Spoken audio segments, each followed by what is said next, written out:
Hello, crypto world. Monday, the stock market just closed, and remarkably, it continues to make all-time highs. But in crypto land, we are red across the board. Now, what's causing this in crypto where the other markets are going up? The first factor that's negative, that's hurting crypto, this is a 5-day chart of the 10-year U.S. Treasury note. Look at the way it spiked up today. And I have to point out the equity market ignored it. Crypto obviously didn't.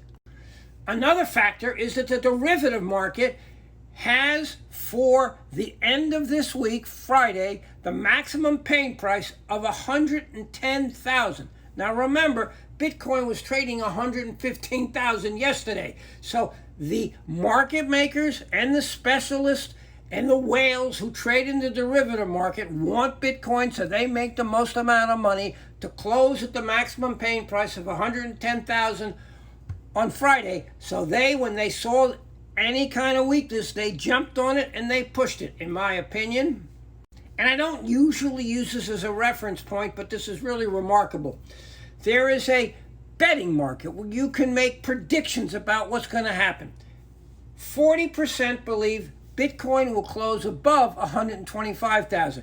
But the change in sentiment, 60% believe that Bitcoin will close at 105,000 or lower. This was not this way. Most people were, prior to today and yesterday, bullish. Now, at least the prediction market is bearish.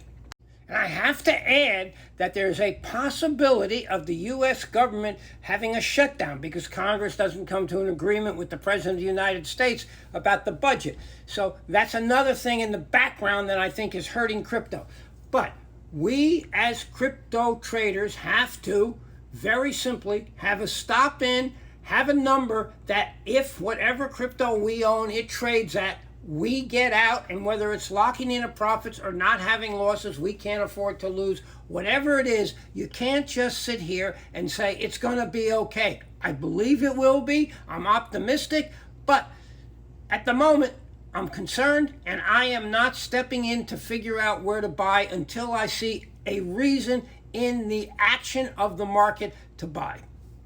And sadly, I don't see it at the moment. Right now, I'm basically watching, and I have stops in, and I suggest you also have appropriate risk stops in so that you do not have a problem if this market melts down even further.